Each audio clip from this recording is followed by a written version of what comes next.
Bienvenue à Catherine Invite. Aujourd'hui, on est avec Jenny Ouellette, fondatrice de Bon Boss. Bonjour Jenny. Bonjour. Alors, peux-tu nous présenter ton entreprise qui est toute récente, je crois, fondée en 2018? Oui, exactement. En fait, j'ai fondé justement en 2018 bonboss.ca. Donc, bonboss.ca, c'est quoi? C'est une entreprise qui certifie des bons patrons et qui les présente à ceux qui voudraient travailler pour un bon boss. On permet aux talents de s'informer sur le leader avant même de postuler. C'est quoi un bon boss? Un bon boss, on a fait un sondage en 2017, on a demandé aux gens c'est quoi pour vous un bon patron? Et on avait une liste de 20 questions parce qu'il pourrait avoir tellement de qualités d'un bon boss.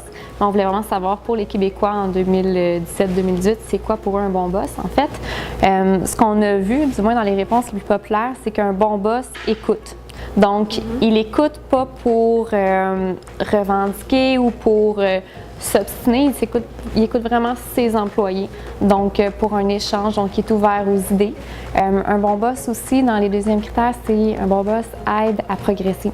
Donc, c'est soit individuellement ou dans nos tâches. Donc, pour les employés, c'est qu'un bon boss va aider soit à être meilleur dans son travail ou à s'épanouir. Donc, il y a cette notion-là. Il y a également la notion de un bon boss, c'est juste. Il respecte. On est respecté en tant qu'humain et non en tant qu'un simple numéro. Il partage aussi une vision que je pourrais rajouter. Donc, il sait où est-ce qu'il s'en va puis il est capable de la communiquer à son équipe. Comment t'es venue l'idée de lancer cette entreprise? En fait, je crois que cette idée-là n'est pas arrivée d'une façon soudaine. Quand j'avais 16 ans, on nous demande tout le temps qu'est-ce qu'on veut faire dans la vie, puis il faut vraiment qu'on prenne une décision pour choisir les écoles où on va aller et tout. Ce que j'ai su à ce moment-là, c'est que je voulais rendre les gens heureux au travail. Donc, j'ai décidé d'aller étudier en gestion de ressources humaines jusqu'à ce que je vois que c'était peut-être pas le métier pour lequel j'étais faite. Donc, j'ai travaillé en gestion de ressources humaines, mais je me suis retrouvée à être une entrepreneure, chose que je ne savais pas à 16 ans.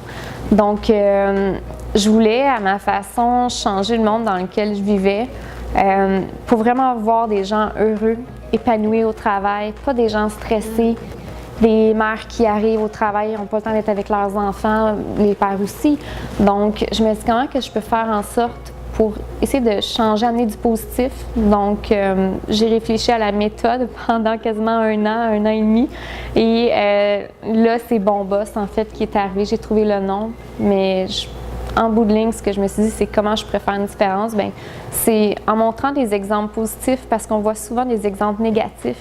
Donc, si on montre des bons boss, peut-être qu'on va être capable d'influencer un mouvement, donc démontrer à quel point c'est important d'écouter ses employés, de les aider, d'être humain, d'avoir droit à l'erreur. Puis des bons boss ne sont pas parfaits. C'est aussi ça que je voulais faire en tant que tel. Ton équation, c'est un peu que un bon boss égale un employé heureux, égale un employé performant, etc. Oui, c'est une façon de faire une petite différence. On sait que les patrons aussi, ils ont quand même un pouvoir dans l'entreprise. En fait, ils en ont un.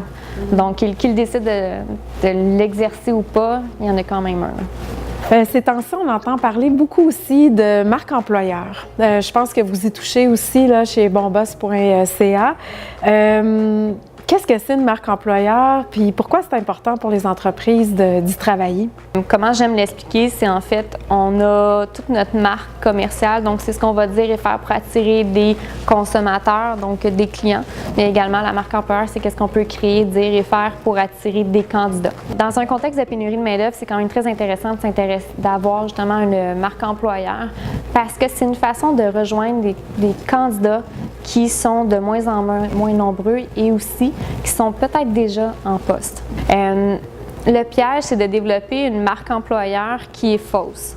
Donc, d'attirer des gens, de développer, par exemple, dépenser de l'énergie, des milliers de dollars dans une marque employeur qui, en bout de ligne, est une fausse image. Donc, quand on travaille ensemble, quand on va dans l'entreprise, on se rend compte que, finalement, c'est vraiment pas ça, l'image qu'on s'est fait vendre. Donc, il faut qu'il y ait une cohérence.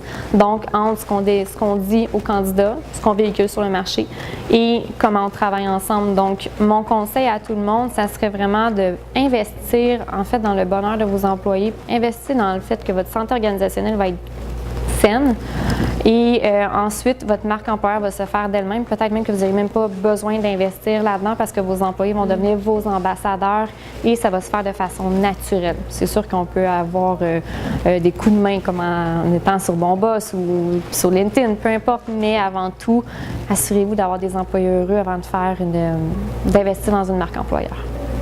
Outre travailler sur le bonheur des employés, peux-tu nous donner quelques autres actions qu'une entreprise pourrait faire pour travailler sa marque employeur? Il y a plusieurs actions. Ce que je conseille avant tout, c'est d'avoir une stratégie.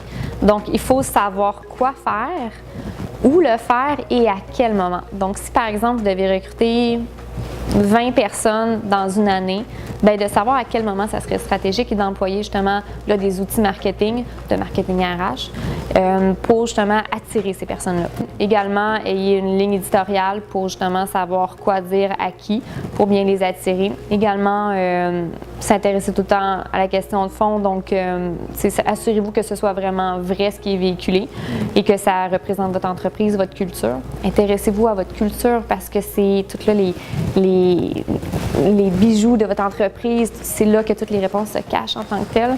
Et surtout, dernier conseil, ayez une page carrière. Souvent, les gens, ils vont même pas savoir que vous allez recruter parce que vous n'avez même pas une page carrière. Ou si vous en avez une, est-ce qu'elle est à jour? Est-ce qu'elle est responsive, comme on dit? Est-ce que c'est possible de postuler même s'il n'y a pas de poste affiché? Donc, avez-vous une banque de candidatures, une banque de postes, excusez-moi, pour justement accueillir une banque de candidatures? Est-ce que c'est le fun de naviguer sur votre site web? Est-ce que votre image est à jour? Donc, c'est ce que je conseillerais en fait. Mais il y a tellement de choses à faire aussi. Vous pouvez être sur BonBoss si vous êtes un bon patron et que vous répondez aux critères. Là. Notre fil conducteur dans les Catherine Invite, c'est l'innovation. On te reçoit aujourd'hui parce qu'on trouvait que BonBoss est un concept et une entreprise innovante. J'aimerais t'entendre sur ta vision de l'innovation. Ce que j'aimerais dire en fait, c'est que l'innovation, c'est quasiment un mode de vie, une façon de penser en fait. Je crois que ça fait partie de certaines personnes et certains modes de pensée.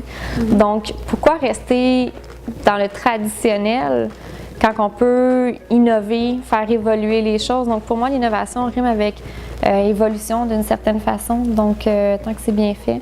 Donc, ma vision, c'est plus on innove, plus on évolue, plus on apprend. Donc, c'est une façon de rompre le statu quo et donc, c'est comme un processus qui est toujours en cours. Exactement, c'est quasiment un processus créatif. Donc, c'est comment qu'on peut voir les choses différemment. Donc, on peut innover de tellement de façons chez soi, dans notre travail, dans nos façons de faire aussi en tant qu'individu. Donc, c'est comment rechercher un peu, c'est un peu un changement.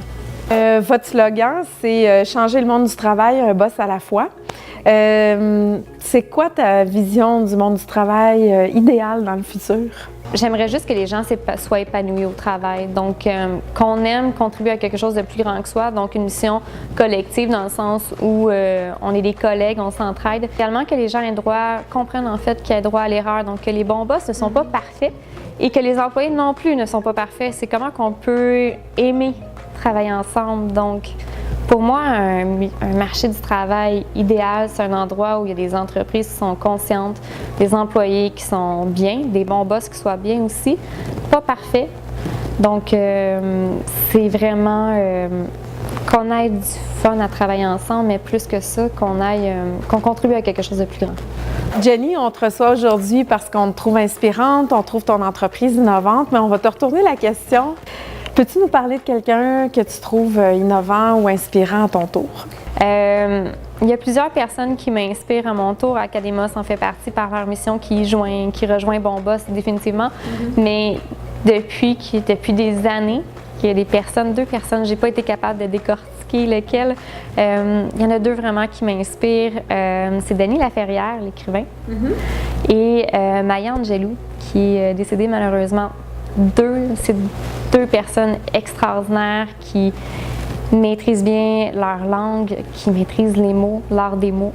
Pour moi, c'est des gens qui, par les leçons qu'ils écrivent, qu'ils transportent, c'est des gens tellement importants qui ont fait de grandes choses par les écrits. Et on dit tout le temps que les écrits restent. Ouais. Donc, c'est les deux personnes qui m'inspirent profondément depuis des années.